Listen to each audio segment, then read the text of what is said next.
PM Modi को कुर्सी से हटाने के लिए ममता ने कर ली है तैयारी।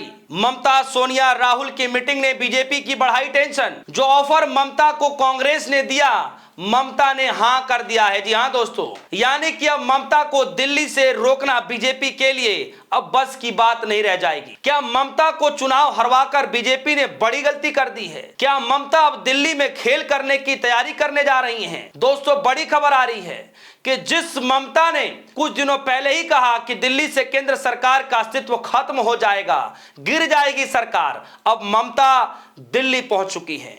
राहुल और ममता की यह जोड़ी, और या यूं कहूं कि राहुल और ममता का एक जो विजन है, वो रास्ता जो है एक साथ आता हुआ दिखाई दे रहा है।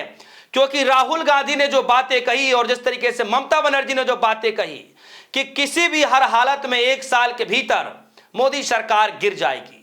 दोस्तों, तो क्या अब वो बातें सच साबित होती दिखाई दे रही है? क्या है खबर मैं आपके सामने पढ़ना शुरू कर रहा हूं। खबर आई दोस्तों कि सोनिया गांधी जी ने, कांग्रेस पार्टी ने टीएमसी को, ममता बनर्जी को खुला ऑफर दिया, और ऑफर के तौर पर दिया कि अगर ममता बनर्जी टीएमसी को कांग्रेस पार्टी के अंदर विलय करती हैं तो ममता बनर्जी को उपाध्यक्ष का पद मिलेगा और जो अभिषेक बनर्जी हैं उनको महासचिव का पद मिलेगा। तो ममता बनर्जी ने कहा कि मुझे 1 हफ्ते का मोहलत चाहिए, कुछ दिन का मोहलत चाहिए दोस्तों, और आज वो खबर आ चुकी है। मैं आज 2 घंटे के भीतर खबर आई कि ममता बनर्जी को जो ऑफर कांग्रेस पार्टी के द्वारा दिया गया था, उस ऑफर पर ममता बनर्जी ने हामी भर दिया, यानी कि ममता बनर्जी ने सहमति जता दी है। दोस्तों, इस सहमति के बाद राजनीतिक गलियारों में हड़कंप मच गया है, हलचल हो गई है कि क्या अब दिल्ली की कुर्सी खतरे से खाली नहीं है क्या? इसलिए मैं कह रहा हूं क्योंकि 1 साल के भीतर राहुल गांधी ने कहा कि मोदी की सरकार, बीजेपी की सरकार 1 साल के भीतर हम गिरा देंगे। ममता बनर्जी ने भी कहा चुनाव से पहले, पश्चिम बंगाल के चुनाव से पहले और पश्चिम बंगाल के चुनाव आने के बाद भी ममता बनर्जी ने कहा कि आप लिख करके ले लो, बहुत जल्द ममता बनर्जी ने ऐलान किया था कि दिल्ली में बैठी हुई सरकार जो है सत्ता से बेदखल हो जाएगी। ये बात ममता बनर्जी ने कही थी, अखिलेश यादव ने भी यही बात कही। और आज देखिए कि ममता बनर्जी दिल्ली मीटिंग करती हैं, कांग्रेस पार्टी से मुलाकात करती हैं, राहुल गांधी से मीटिंग हो रही है, सोनिया गांधी से मीटिंग हो रही है, और उस मीटिंग के बाद खबरें आनी शुरू हो गई कि टीएमसी जो है कांग्रेस के अंदर विलय चाहती है। ममता बनर्जी ने सहमति जता दी है, बड़े पद मिलने जा रहे हैं दोस्तों। यानी इसमें सबसे बड़ा अगर नुकसान है तो वो ममता बनर्जी को नहीं है, नुकसान जो है, ये लड़ाई जो है, असली लड़ाई सन 2029 की लड़ी जा रही है। असली लड़ाई केंद्र में बैठी हुई सरकार के खिलाफ लड़ी जा रही है, तो ये उसी की तैयारियां की जा रही हैं। ममता बनर्जी को पता है, ममता बनर्जी ने जैसे ही चुनाव लड़ा, चुनाव जीत हार जो भी हुआ, ममता बनर्जी ने कहा कि मैं अब फ्री हो गई हूं, यानी मेरे ऊपर कोई भी जिम्मेदारी इस वक्त नहीं है, मेरे ऊपर कोई जिम्मेदारी नहीं है। यानी अब वो सेंट्रल की लड़ाई लड़ना चाहती हैं, दिल्ली में रहना चाहती हैं, दिल्ली की लड़ाई लड़ना चाहती है। और कहा यह जा रहा है दोस्तों कि कांग्रेस पार्टी बहुत जल्द ममता बनर्जी को राज्यसभा भी भेजेगी। न सिर्फ राज्यसभा भेजेगी बल्कि राज्यसभा के अंदर बड़ा पद भी ममता बनर्जी को मिलेगा, अभिषेक बनर्जी को भी बड़ा पद मिलेगा।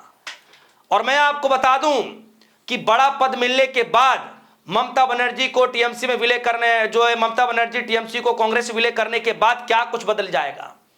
दरअसल दोस्तों, मैं आपको बता दूं जो बदलेगा, जो होगा बता रहा हूं, लेकिन उससे पहले लाइव हिंदुस्तान की खबर, कांग्रेस में विलय को तैयार हो गई ममता बनर्जी।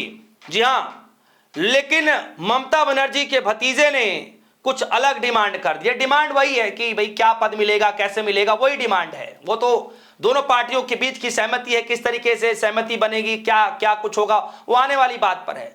लेकिन खबर की जो पहली हेडलाइन है कि कांग्रेस के ऑफर को ममता बनर्जी ने सहमति जता दी है। दोस्तों, इस खबर के बाद अगर सबसे बड़ा अगर किसी को झटका लगा है तो वो लगा है बीजेपी को, बीजेपी की केंद्र की सरकार को। मैं बताता हूं कैसे। दोस्तों, आपने कई सारी फिल्में देखी होंगी, एक फिल्म है रईस। रईस फिल्म आपने देखी होगी, शाहरुख खान बड़ा अच्छा किरदार निभाते हैं उसके अंदर, और जो पुलिस का रोल अदा करते हैं वो उस एक्टर का नाम मुझे बताने की जरूरत नहीं है। अगर आपने वो सीन नहीं देखा होगा तो जाकर के एक बार देख लीजिएगा। मैं जस्ट एक एग्जाम्पल के तौर पर बता रहा हूं, आप दिल पे मत लीजिएगा कि मैं किसी से किसी की तुलना कर रहा हूं, मैं जस्ट एक एग्जाम्पल के तौर पर बता रहा हूं। उस फिल्म के अंदर वो पुलिस वाला उस माफिया रईस को लेकर के, यानी जो भी उसके अंदर किरदार होता है, जो दूर रह करके काम नहीं कर पाता है, सोचिए ट्रांसफर होने के बाद वो उस इलाके में चला जाता है जिस इलाके से रईस जो काम कर रहा होता है वो पूरी टैपिंग करके सुन रहा होता, बहुत सारी चीजें कर रहा होता, तो पल पल की अपडेट उस पुलिस वालों को मिल रही होती है। तो सोचिए दोस्तों कि जो काम पश्चिम बंगाल की राजनीति से ममता बनर्जी दिल्ली के लिए नहीं कर पा रही थी, दिल्ली की केंद्र की सरकार को घेर नहीं पा रही थी पश्चिम बंगाल से, अब वो काम ममता बनर्जी दिल्ली में बैठ करके करेंगी। हर एक छोटे बड़े मुद्दे पर ममता बनर्जी सड़क पर उतरती हुई नजर आएंगी। आप लिख करके ले लीजिए, यही ममता बनर्जी है। ईडी जब छापे मारने गई थी तो ईडी के ऊपर ही ममता बनर्जी ने रेड कर दी थी, ज्यादा दिन की खबर नहीं है। यही वो ममता बनर्जी है, हिंदू मुसलमान के मसले पर उल्टा जवाब दे देती हैं, बीजेपी और तमाम पार्टियों को घेरते हुए नजर आती हैं। यही वो ममता बनर्जी है, एसआईआर के मसले पर भले ही कोई कार्रवाई ना की गई हो, भले ही इलेक्शन कमीशन की तरफ से कोई उनको राहत ना मिली हो, लेकिन ममता बनर्जी ने भरसक पूरा प्रयास किया, एक दो बार नहीं कई बार लेटर लिखे।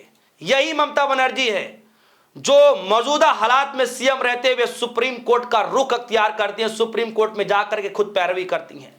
यही वो ममता बनर्जी है। सोचिए दोस्तों, जो ममता बनर्जी अगर दिल्ली आ रही हैं तो बीजेपी के लिए क्या कुछ होगा।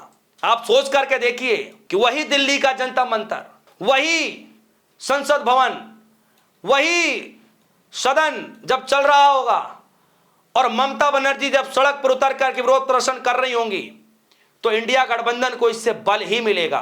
और आप देखिए कि राहुल गांधी का भी विजन वैसा ही है कि एक साल के भीतर इस सरकार को गिराना है। ममता बनर्जी का विजन भी कुछ ऐसा है कि एक साल के अंदर इस सरकार को गिराना है।